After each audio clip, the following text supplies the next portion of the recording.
ಎಲ್ಲರಿಗೂ ನಮಸ್ಕಾರ. ಇದು ಸುದ್ದಿ ವಿಶ್ಲೇಷಣೆ. ನಾನು ಶಶಿಧರ್ ಭಟ್ ಎಂದಿರಂತೆ ಇವತ್ತು ಕೂಡ ಹಾಜರಾಗಿದ್ದೀನಿ. ಇದು ನನ್ನ ಡಿಜಿಟಲ್ ವಾಹಿನಿ. ಲೈಕ್ ಮಾಡಿ, ಸಬ್ಸ್ಕ್ರೈಬ್ ಮಾಡಿ, ಹಾಗೆಯೇ ಬೆಲ್ ಐಕಾನ್ ಪ್ರೆಸ್ ಮಾಡೋದನ್ನು ಮರಿಬೇಡಿ.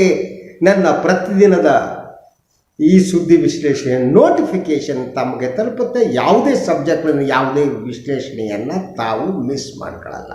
ತಾವು ಮಿಸ್ ಮಾಡ್ಕೊಳ್ಕೂಡ್ದು. ಯಾಕೆಂತಂದರೆ ನೀವು ವಾಹಿನಿಗಳನ್ನ ನೋಡ್ತಾ ಇರ್ತೀರಲ್ಲ, ಎಲ್ಲ ಒಂದೇ ರೀತಿ ಇರುತ್ತೆ. ಅಲ್ಲಿ ನಿಮಗೆ ಒಂದೇ ರೀತಿಯ ವಿಶ್ಲೇಷಣೆಗಳು ಸಿಗ್ತದೆ. ನೀವು ನಿಜವಾದ ರಾಜಕೀಯ ವಿಶ್ಲೇಷಣೆ ನಿಮಗೆ ಬೇಕು ಅಂತ ಆದರೆ ನನ್ನ ವಾಹಿನಿಯಲ್ಲಿ ತಾವು ನೋಡಲೇಬೇಕು. ತಮಗಿರುವುದು ನನ್ನ ವಾಹಿನಿ ಮಾತ್ರ. ನಿಜವಾದ ಒಂದು ರಾಜಕೀಯ ವಿಶ್ಲೇಷಣೆ, ಗೋಧಿ ಮೀಡಿಯಾಕ್ಕೆ ಸೇರದಿರುವ ವಿಶ್ಲೇಷಣೆ, BJPಯ ಚಾಪೇದಾರಿ ಅಂತಾರೆ ನೋಡಿ, ಅದನ್ನ ಮಾಡದಿರುವ ವಿಶ್ಲೇಷಣೆ. ಎಸ್, ಚುನಾವಣಾ ದಿನ ಇವತ್ತು ಕೂಡ ಚುನಾವಣೆ ಬರ್ತಾ ಇದ್ದಾಗ ಹಲವು ರೀತಿಯ ಬೆಳವಣಿಗೆಗಳು ರಾಜ್ಯ ರಾಜಕಾರಣದಲ್ಲಿ ನಡೆದವು. ಸೊ ಈ ಬೆಳವಣಿಗೆಗಳನ್ನು ಎಲ್ಲ ಗಮನಿಸಿದಾಗ ಇವತ್ತಿನ ಬೆಳವಣಿಗೆ ಏನಿದೆ, 3 ರಾಜಕೀಯ ಪಕ್ಷಗಳಲ್ಲಿ 2 ರಾಜಕೀಯ ಪಕ್ಷಗಳಿಗೆ ಗೇನ್ ಆಯಿತು ಅಂತ ನನಗೆ ಅನಿಸುತ್ತೆ. ಎಸ್, ಒಂದು ಕಾಂಗ್ರೆಸ್, ಇನ್ನೊಂದು JDS. ಗೇನ್ ಏನಾಯಿತು, ಏನು ಲಾಭ ಆಯಿತು ಇವತ್ತಿನ ದಿನ? ಬಹಳ ಮುಖ್ಯವಾದ್ದು ಒಂದು ಚುನಾವಣಾ ಸಂದರ್ಭದಲ್ಲಿ ನಡೆಯುವ ಪಕ್ಷಾಂತರಗಳು. ಈ ಪಕ್ಷಾಂತರಗಳು ಚುನಾವಣೆಯಲ್ಲಿ ಯಾವ ರೀತಿಯ ಪರಿಣಾಮವನ್ನು, ಪ್ರಭಾವವನ್ನು ಬೀರುತ್ತೆ ಅನ್ನೋದು ವಿಶ್ಲೇಷಣೆಗೆ ನಾವು ಒಡ್ಡಬಹುದಾದಂಥ ವಿಚಾರ. ಆದರೆ ಕಾಂಗ್ರೆಸ್ ಮತ್ತು JDSಗೆ ಪೂರಕವಾದ ಬೆಳವಣಿಗೆಗಳು ಇವತ್ತು ನಡೆದವು. BJPಗೆ ಪೂರಕವಾದ ಯಾವುದೇ ಬೆಳವಣಿಗೆ ನಡೆದಿಲ್ಲ. BJPಯ 12 ಸೀಟ್ಗಳು ಏನು ಇನ್ನು ಟಿಕೆಟ್ ಅನೌನ್ಸ್ ಆಗಬೇಕು, ಅದು ಆಗಿಲ್ಲ. ಕಾಂಗ್ರೆಸ್ಸದ್ದು ಕೂಡ ಅನೌನ್ಸ್ ಆಗಿಲ್ಲ. JDS ಇವತ್ತು ಅನೌನ್ಸ್ ಮಾಡ್ತು. ಆದರೆ ಬಹಳ ಮುಖ್ಯವಾದ್ದು JDS ಪಾಲಿಗೆ ಅಂತಂದರೆ ಇವತ್ತಿನ ಬೆಳವಣಿಗೆಯಲ್ಲಿ HD ಕುಮಾರಸ್ವಾಮಿಯವರು ಏನು ಹೇಳಿದ್ರೋ ಅದನ್ನು ಮಾಡಿದರು. ಅದು ಹಾಸನ ಕ್ಷೇತ್ರಕ್ಕೆ ಸಂಬಂಧಪಟ್ಟ ಹಾಗೆ ಅವರು ಹೇಳಿದರು, ನಾನು ಒಬ್ಬ ಸಾಮಾನ್ಯ ಕಾರ್ಯಕರ್ತರಿಗೆ ಟಿಕೆಟ್ ಕೊಡ್ತೀನಿ, ನನ್ನ ಕುಟುಂಬದವ್ರಿಗೆ ಕೊಡಲ್ಲ ಅಂತ ಹೇಳಿದರು. ಇದೇ ಜಗಳ ಯಾವ್ಯಾವ ರೀತಿ ಟರ್ನ್ ತಗೊಳ್ತು ಅಂತ ಅಂದರೆ, ಕುಮಾರಸ್ವಾಮಿ ಶಕುನಿ ಅಂದರು, ತನ್ನ ಕುಟುಂಬವನ್ನು ಯಾರೋ ಹೊಡೆದಾಕ್ತಿದ್ದಾರೆ ಅಂದರು, ಇನ್ಯಾರೋ ಇದ್ದಾರೆ ನಮ್ಮನ್ನು ಮುಳುಗ್ತಿದ್ದಾರೆ ಅಂದರು. ಈ ನಡುವೆ ಭವಾನಿ ರೇವಣ್ಣ ಮತ್ತು HD ರೇವಣ್ಣ ಅವರು ಹಾಸನ ಕ್ಷೇತ್ರದ ಸುತ್ತಲ ಓಡಾಡ್ತಾ ತಾವೇ ಅಭ್ಯರ್ಥಿ ಅನ್ನುವವರಿಗೆ ಇದ್ದರು. ರೇವಣ್ಣ ಕೊನೆಯ ಹಂತದವರೆಗೆ ಇವತ್ತು ಫೈಟ್ ಮಾಡಿದ್ರು. ಆದರೆ ಅವರ ಮಾತು ನಡೀಲೇ ಇಲ್ಲ. HD ದೇವೇಗೌಡರು ಹೇಳಿದಂತೆ ಕೇಳ್ತೀನಿ ಅಂತ ಅಂತಿದ್ರು. HD ದೇವೇಗೌಡರು ಏನು ಹೇಳಿದ್ರು ಗೊತ್ತಿಲ್ಲ ನಮಗೆ. ಆದರೆ ಒಂದು ಮಾತನ್ನು ಕುಮಾರಸ್ವಾಮಿ ಹೇಳಿದರು 2 ದಿನಗಳ ಹಿಂದೆ. ಇವನ್ ರೇವಣ್ಣವರನ್ನ ಕನ್ವಿನ್ಸ್ ಮಾಡುವ ಶಕ್ತಿ ಕೂಡ ದೇವೇಗೌಡರಿಗೆ ಉಳಿದಿಲ್ಲ ಅಂತ. ಈ ರೀತಿಯ ಹೇಳಿಕೆಗಳು ಈ ಕುಟುಂಬ ಒಡೆದ ನಾಶನೇ ಆಗೋಯ್ತು ಅನ್ನೋ ಸ್ಥಿತಿಗೆ ತಂದು ನಿಲ್ಲಿಸಿತ್ತು. ಮುಗಿದೇ ಹೋಯ್ತು ಇವ್ರ ಕತೆ ಅನ್ನುವ ಸ್ಥಿತಿ ನಿಂತಿತ್ತು. ಹಾಗೆ ಭವಾನಿ ಹಾಸನವನ್ನು ಬಿಟ್ಟು ಇನ್ಯಾವುದೋ ಕ್ಷೇತ್ರದಲ್ಲಿ ಸ್ಪರ್ಧಿಸ್ತಾರೆ ಅನ್ನುವ ಚರ್ಚೆಗಳು ನಡೀತಾ ಇದ್ವು. ಆಟ್ ಎನಿ ಕಾಟ್ ರೇವಣ್ಣ ಬಿಡಲ್ಲ ಕಂಡ್ರಿ, ರೇವಣ್ಣ ನಿಯಂತ್ರಿಸ್ತಿರುವವರು ಭವಾನಿ ರೇವಣ್ಣವರು ಅನ್ನುವ ಮಾತು ನಡೀತಾ ಇತ್ತು. ಆದರೆ ಇದಕ್ಕೆ ವ್ಯತಿರಿಕ್ತವಾದ ಬೆಳವಣಿಗೆ ನಡೀತು. ಈ ಬೆಳವಣಿಗೆಯಲ್ಲಿ ಕುಮಾರಸ್ವಾಮಿ ಗೆದ್ದರು. ತಾತ್ಕಾಲಿಕವಾಗಿ ಗೊತ್ತಿಲ್ಲ, ರೇವಣ್ಣ ಮತ್ತು ಭವಾನಿ ರೇವಣ್ಣ ಇವತ್ತು ಸೋತರು. ಇವತ್ತು ಸಂಜೆ ಏನು ಮಧ್ಯಾಹ್ನದ ಹೊತ್ತಿಗೆನೇ ರೇವಣ್ಣವರು ಪಕ್ಷದ ಕಚೇರಿಗೆ ಹೋಗಿದ್ದರು. ಅಣ್ಣ ತಮ್ಮ ಇಬ್ಬರು ಕೂಡ ಭಾಳ ಹೊತ್ತಿನ ತನಕ ಡಿಸ್ಕಷನ್ ಮಾಡಿ ಸಂಜೆಯ ಹೊತ್ತಿಗೆ ಅವರು ಲಿಸ್ಟನ್ನು ಅನೌನ್ಸ್ ಮಾಡಿದ್ರು. ಅದರಲ್ಲಿ ಹಲವು ಹೆಸರುಗಳಿವೆ.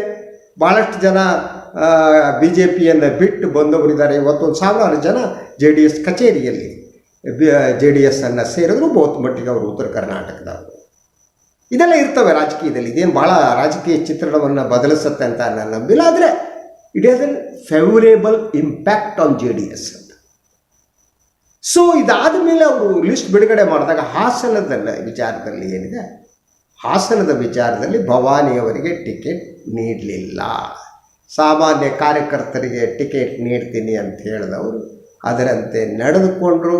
ಯಾರಿಗೆ ಆಶ್ವಾಸನೆ ಕೊಟ್ಟರು ಆ ಆಶ್ವಾಸನೆಯನ್ನು ಕುಮಾರಣ್ಣ ಈಡೇರಿಸಿದರು. ಇಷ್ಟಕ್ಕೆ ಮುಗಿಯಲ್ಲ ಇದು. ಮುಂದೇನಾಗುತ್ತೆ JDSನಲ್ಲಿ? ಇದು ಚರ್ಚಿಸಬೇಕಾದ ವಿಚಾರ. ರೇವಣ್ಣ ಇವತ್ತು ಸೋತರು ನಿಜ. ಪತ್ರಿಕಾಗೋಷ್ಠಿಯಲ್ಲಿ ಅವ್ರ ಮುಖ ಸಣ್ಣಗಾಗಿತ್ತು.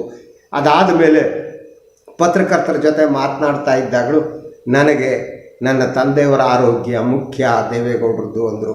ನನ್ನ ಬದುಕಿನಲ್ಲಿ ಇದುವರೆಗೆ ನಾನು ತಂದೆಯವರ ಮಾತನ್ನು ಮೀರಿಲ್ಲ ಅಂತ ಅಂದರು.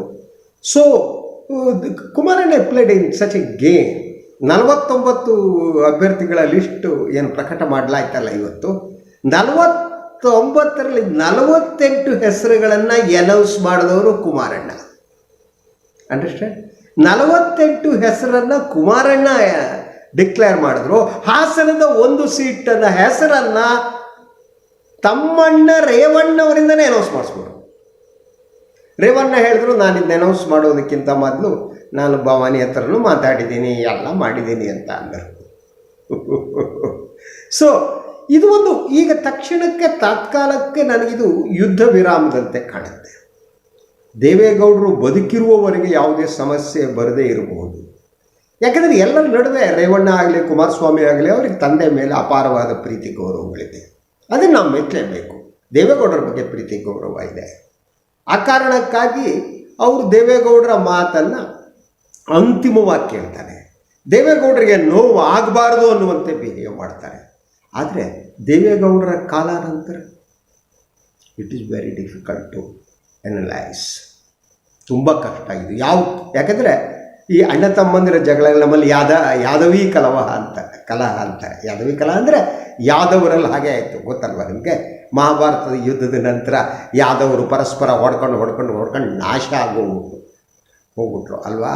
ಶ್ರೀಕೃಷ್ಣ ಕೂಡ ಮೌನವಾಗಿ ಅದನ್ನು ನೋಡೋ ಹಾಗೆ ದುಃಖದಿಂದ ಶ್ರೀಕೃಷ್ಣ ತನ್ನ ಅವತಾರವನ್ನು ಪೂರ್ಣಗೊಳಿಸಬೇಕಾಯಿತು. ಅದಕ್ಕೆ ಯಾದವಿ ಕಲಹ, ಯಾದವರ ಕಲಹ ಅಂತ ಹೇಳಲಾಗುತ್ತೆ. ಅದು ಅಣ್ಣ ತಮ್ಮಂದಿರ ಜಗಳಗಳಿಗೆಲ್ಲ ಯಾದವಿ ಕಲಹ ಅಂತಲೇ ಹೇಳೋದು. ಆದರೆ ಈ ಕಲಹ ಏನಿದೆ, ಕುಮಾರಣ್ಣ ಮತ್ತು HD ರೇವಣ್ಣನ ನಡುವಿನ ಈ ಕಲಹ ಏನಿದೆ, ಈ ಕಲಹ ಯಾವ ಟರ್ನ್ ತಗೊಳುತ್ತೆ ಅಂತ ಹೇಳೋಕ್ಕಾಗಲ್ಲ. ಈಗಾಗಲೇ ನಿನ್ನೆ ನೋಡಿ YSV ದತ್ತ ಅವರನ್ನು ಮತ್ತೆ JDSಗೆ ಸೇರಿದ್ದು. ಕೊನೆಯವರೆಗೆ ಕುಮಾರಸ್ವಾಮಿ ನನಗಿದು ಗೊತ್ತೇ ಇಲ್ಲ ಅಂದರು. ಅವ್ರು ಯಾರೋ ಮಹಾನ್ ದೊಡ್ಡ ನಾಯಕ ಅಂದರು. ನಾನು ಮುಖ್ಯಮಂತ್ರಿ ಆದ ಸಂದರ್ಭದಲ್ಲೂ ಕೂಡ ನನ್ನ ಮತ್ತು ದತ್ತನ ನಡುವಿನ ಸಂಬಂಧ ಸರಿ ಇರಲಿಲ್ಲ ಅಂತ ಅಂದರು. ಇದನ್ನು ಬಿಟ್ಬಿಟ್ಟಿದ್ರೆ ರೇವಣ್ಣಗೆ ಯಾರಿಗಾರ ಕೊಟ್ಕೊಳ್ಳಿ ಅಂದರು. ಇವತ್ತು ನೋಡಿದರೆ ದತ್ತನಿಗೆ ಮತ್ತೆ ಟಿಕೆಟ್ ನೀಡಲಾಗಿದೆ. ನನಗ್ಯಾಕೋ ಈ ಬೆಳವಣಿಗೆ ತುಂಬ ಬೇಸರ ಅನ್ನಿಸ್ತು ಕಣ್ರಿ. ನಾನು ಅದನ್ನ ಸ್ಟೇಟಸ್ ಅಪ್ಡೇಟ್ ಕೂಡ ಮಾಡಿದೆ. ಒಮ್ಮೆ ನೀವು ಪಕ್ಷವನ್ನು ಬಿಟ್ಟು ಹೋದವರು ದತ್ತ, ಮತ್ತೆ ವಾಪಸ್ ಬರೋದು ಸರಿನಾ? ನಿಮ್ಮ ಗೌರವ ಏನಾಗುತ್ತೆ ಅಂತ ನಾನು ಪ್ರಶ್ನಿಸ್ತೀನಿ. ಯಾಕೆಂದರೆ ನೀವು ಈ ರೀತಿ ಪಕ್ಷವನ್ನು ಬದಲಿಸುವುದು ಅಧಿಕಾರ ಲಾಲಸೆಯಿಂದ ಅಂತ ಜನ ಅಂದ್ಕೋತಾರೆ. ನಿಮಗಂತಹ ಅಧಿಕಾರ ಲಾಲಸೆ ಇದೆ ಅಂತ ನಾನು ಅಂದ್ಕೊಂಡಿಲ್ಲ. ನೀವು ಪ್ರಾಮಾಣಿಕರು, ನಿಷ್ಠರು ಆಗಿದ್ದವರು ಅಲ್ವ, ಆಗಿರುವವರು. ನಿಮ್ಮ ಇಡೀ ಬದುಕನ್ನು ದೇವೇಗೌಡರ ಕುಟುಂಬದ ಸಲುವಾಗಿ ಸಾವುದ್ರಿ ನೀವು. I know that. ಹೆಗಡೆ ದೇವೇಗೌಡರ ನಡುವಿನ ಜಗಳದಲ್ಲಿ ದೇವೇಗೌಡರ ಪರವಾಗಿ ನಿಂತು ಹೆಗಡೆಯ ಮೇಲೆ ಮಾಡಲಾದ ಆರೋಪಕ್ಕೆ ಸಂಬಂಧಪಟ್ಟ ಎಲ್ಲ ದಾಖಲೆಗಳನ್ನು ಸಂಗ್ರಹಿಸಿ ಪ್ರೆಸ್ ನೋಟನ್ನು ರೆಡಿ ಮಾಡಿ, ವರದಿಗಳನ್ನ ರೆಡಿ ಮಾಡಿ ದೇವೇಗೌಡರ ಜೊತೆ ನಿಂತವರು. ಅದಕ್ಕೆ ನಾನು ಸಾಕ್ಷಿ, ನನಗೆ ಗೊತ್ತದು. ಆದರೆ ಈಗ ಮತ್ತೆ JDSಗೆ ಹೋಗಿದ್ದು ಸರಿನಾ? ಇದು ನನ್ನ ಪ್ರಶ್ನೆ. ಏನಿವೆ JDS ರಾಜಕಾರಣ ಯಾವ ಟರ್ನ್ ತಗೊಳುತ್ತೆ ಅಂತ ಹೇಳೋದಕ್ಕೆ ಸಾಧ್ಯ ಇಲ್ಲ. ಸದ್ಯಕ್ಕಂತೂ ಕೂಡ ಪ್ಯಾಚಪ್ ಆಗಿದೆ ಅಣ್ಣ ತಮ್ಮಂದಿರ ನಡುವೆ. ಈ ಪ್ಯಾಚಪ್ಪು ಎಲ್ಲಿವರೆಗೆ ಮುಂದುವರಿಯುತ್ತೆ ಗೊತ್ತಿಲ್ಲ ನನಗೆ. ನನಗನ್ನಿಸುವ ಹಾಗೆ JDS ರಾಜಕಾರಣ ಏನಿದೆ ಅದು ದೇವೇಗೌಡರ ಕಾಲ ನಂತರ ಏನಾಗುತ್ತೆ ಅಂತ ಹೇಳೋದು ಕಷ್ಟ. ಏನಿವೆ ಎರಡನೇ ವಿಚಾರ ನಾನು ಮಾತಾಡ್ತಾ ಇರುವುದು ಲಕ್ಷ್ಮಣ್ ಸವದಿ ಅವರ ಕುರಿತು. ಕಾಂಗ್ರೆಸ್ಸಿಗೂ ಗೇನ್ ಆಯಿತು ಇವತ್ತು ಅಂತ. ಲಕ್ಷ್ಮಣ್ ಸವದಿ ಅವರು ಕಾಂಗ್ರೆಸ್ ಸೇರಿದ್ದು ಕಾಂಗ್ರೆಸ್ಗೆ ಗೇನ್ ಅಂತಲೇ ನಾನು ಅಂತೀನಿ. ನನಗೇನು ಅನುಮಾನ ಇಲ್ಲ. ಅದು ಕನಿಷ್ಠ ಒಂದು 5-6 ಕ್ಷೇತ್ರಗಳಲ್ಲಾದರೂ ಕೂಡ ಕಾಂಗ್ರೆಸ್ ಪರವಾಗಿ ವರ್ಕೌಟ್ ಆಗುತ್ತೆ. ಒಂದು, ಸವದಿಯವರು ಲಿಂಗಾಯತ, ಬಣಜಿಗ ಲಿಂಗಾಯತ ಇದಕ್ಕೆ ಸೇರಿದವರು ಒಂದು. ಅದರ ಜೊತೆಗೆ ಕೇವಲ ಸವದಿ ಮಾತ್ರ ಅಲ್ಲ, ಇನ್ನೂ ಕೆಲವರು ಸೇರಿದ್ರು. ಇನ್ನೊಬ್ಬ ಮಾಜಿ ಶಾಸಕರೇನು ಶಶಿಕಾಂತ ಸಮಥಿಂಗ್ ಅವರು. ಅದರ ಜೊತೆಗೆ ಇನ್ನೂ ಕೆಲವರನ್ನು ಲಿಂಗಾಯತ್ ನಾಯಕರನ್ನು ಇನ್ಕ್ಲೂಡಿಂಗ್ ಕೋರೆ ಸೇರಿಸಿಕೊಳ್ಳುವ ಬಗ್ಗೆ ಚರ್ಚೆ ನಡೀತು ಅಂತ ಹೇಳಲಾಗ್ತಾ ಇದೆ. BJPಯಲ್ಲಿರುವ ಇನ್ನೂ ಕೆಲವು ಲಿಂಗಾಯತ ನಾಯಕರು ಬರಬಹುದು ಅಂತ. ಇದನ್ನು ನಾನು ಬೇರೆ ರೀತಿ ವಿಶ್ಲೇಷಣೆ ಮಾಡ್ತೀನಿ. ಇಟ್ ಈಸ್ ಎ ಸಿಗ್ನಲ್ ಅಂತ. ಯಾವ ಸಿಗ್ನಲ್ ಆಗಿದ್ರೆ, ಇದು ಕರ್ನಾಟಕದ ಲಿಂಗಾಯತರ ಮನಸ್ಥಿತಿ ಹೇಗಿದೆ, ಅದು ಬಿ ಜೆ ಪಿ ವಿರೋಧಿ ಮನಸ್ಥಿತಿಯಾಗಿ ಬದಲಾಗ್ತಾ ಇದೆಯಾ? This is the question. ಇದು ಇಡೀ ಚುನಾವಣೆಯ ಫಲಿತಾಂಶದ ರೂಪರೇಷೆಯನ್ನು ಬದಲಿಸ್ಬಿಡ್ಬೋದು ಅಂತ ನನಗನ್ಸುತ್ತೆ ಭಾಳ ಸಂದರ್ಭದಲ್ಲಿ. ಲಿಂಗಾಯತರ ಒಳಗಡೆ ಇರಬಹುದಾದ ಒಂದು ಅಸಹನೆ ಏನಿದೆ, ಬೇಸರ ಏನಿದೆ, ಅದು ಹೊರಗೆ ಬರ್ತಾ ಇದೆಯಾ ಈಗ? ಅಥವಾ ತಮ್ಮ ವೈಯಕ್ತಿಕ ಬೇಸರವನ್ನು ಟಿಕೆಟ್ ಸಿಕ್ಕಿಲ್ಲ ಅನ್ನೋ ಕಾರಣಕ್ಕೆ, ಬೇರೆ ಕಾರಣಕ್ಕೆ ಇದ್ದರೆ ಆದರೂ ಕೂಡ ಲಿಂಗಾಯತರು ಬಿ ಜೆ ಪಿ ಜೊತೆಗೆ ಉಳ್ಕೋತಾರೆ.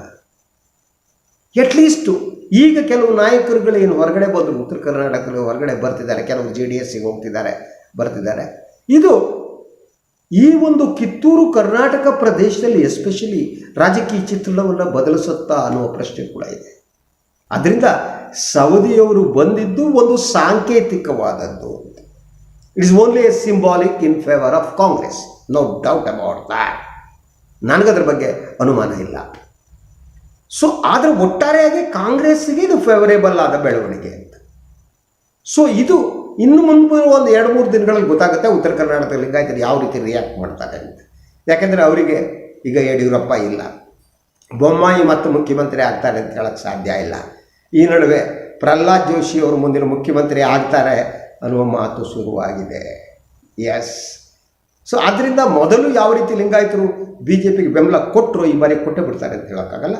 ಬಟ್ ಅದರ ಬೆಳವಣಿಗೆ ಗೊತ್ತಾಗುತ್ತೆ ಮುಂದಿನ 2-3 ದಿವಸದಲ್ಲಿ. ಸೊ ಇವತ್ತಿನ ಬೆಳವಣಿಗೆ ಇಷ್ಟೇ. ಎಸ್, ಕಾಂಗ್ರೆಸ್ JDSಗೆ ಫೇವರೇಬಲ್ ಆದ ವಾತಾವರಣ ಇತ್ತು. ಬಿ ಜೆ ಪಿ ಒಂದು ಶಾಕ್ನಲ್ಲಿ ಇತ್ತು. ಈ ಬಂಡಾಯ ಅವರು ಅಷ್ಟು ನಿರೀಕ್ಷೆ ಮಾಡಿರಲಿಲ್ಲ ಅಂತ ನನಗೆ ಅನಿಸುತ್ತೆ. ಆದ್ದರಿಂದ ಅವರ ಮಾತುಗಳು ಧ್ವನಿ ಸ್ವಲ್ಪ ತಣ್ಣಗಾಗಿದೆ. ಮುಖ್ಯಮಂತ್ರಿ ಮಾತಾಡೋದಕ್ಕಾಗಲಿ, ಇನ್ನೊಬ್ಬರು ಮಾತಾಡೋದಕ್ಕಾಗಲಿ ಎಲ್ಲ ತಣ್ಣಗಾಗಿದೆ. ಎಲ್ಲೋ ನಮ್ಮ ಟಿಕೆಟ್ ಹಂಚಿಕೆ ತಪ್ಪಾಗಿರ್ಬೋದ ಅನಿಸಿಕೆ ಬಿ ಜೆ ಪಿ ಸ್ಥಳೀಯ ನಾಯಕರಿಗೆ ಬಂದಿದೆ. ಅದು ಸೆಂಟ್ರಲ್ನ ಕೇಂದ್ರೀಯ ನಾಯಕರಿಗೆ, ವರಿಷ್ಠರಿಗೆ ಬಂದಿದೆ ಅಂತ ನನಗನ್ಸಲ್ಲ. ಈ ರಾಜ್ಯದ ನಾಯಕರಿಗೆ ಅಂಥದ್ದೊಂದು ಶುರುವಾಗಿದೆ. We did some mistake ticket ಹಂಚಿಕೆಯಲ್ಲಿ ಅನಿಸೋಕ್ಕೆ ಪ್ರಾರಂಭ ಆಗಿದೆ. ಇದು ಎಡ್ವರ್ಸ್ ಆಗುತ್ತಾ ತಮಗೆ ಅನಿಸೋಕ್ಕೆ ಪ್ರಾರಂಭ ಆಗಿದೆ. ಆದರೆ ಇದರ ಫಲಿತಾಂಶ ನಂತರ ನೋಡಬೇಕು. ಏನೇ ಇರಲಿ, ಇದಾಗಿತ್ತು ಇವತ್ತಿನ ಸುದ್ದಿ ವಿಶ್ಲೇಷಣೆ. ಎಸ್, ಇದನ್ನು ಮುಗಿಸೋ ಸಮಯ ಬಂತು. ಪ್ಲೀಸ್ ನನ್ನ ಚಾನಲನ್ನು ಲೈಕ್ ಮಾಡಿ, ಸಬ್ಸ್ಕ್ರೈಬ್ ಮಾಡಿ, ಬೆಲ್ ಐಕಾನ್ ಬರ್ತಿ. ಹಾಗೆಯೇ ಎಂದಿನಂತೆ ನೀವು ಪ್ರೀತಿಯಿಂದ ನನಗೆ ಸಹಾಯ ಮಾಡ್ತಿದ್ದೀರಿ, ನನ್ನ ಜೊತೆಗೆ ನಿಲ್ತಾ ಇದ್ದೀರಿ. ಅದನ್ನು ನಾನು ಹೇಗೆ ಮರೆಯೋದಕ್ಕೆ ಸಾಧ್ಯ? ಅದು ನನಗೆ ಮಾಡುತ್ತಿರುವ ಸಹಾಯ ನನಗೆ ಮಾತ್ರ ಅಲ್ಲ, ನೀವು ಕರ್ನಾಟಕದ ಸ್ವತಂತ್ರ ಪತ್ರಿಕೋದ್ಯಮಕ್ಕೆ ತಾವು ಸಹಾಯ ಮಾಡ್ತಿದ್ದೀರಿ. ಎನಿವೆ, ಎಲ್ಲರಿಗೂ ಒಳ್ಳೆಯದಾಗಲಿ. ಶುಭರಾತ್ರಿ. ನಮಸ್ಕಾರ.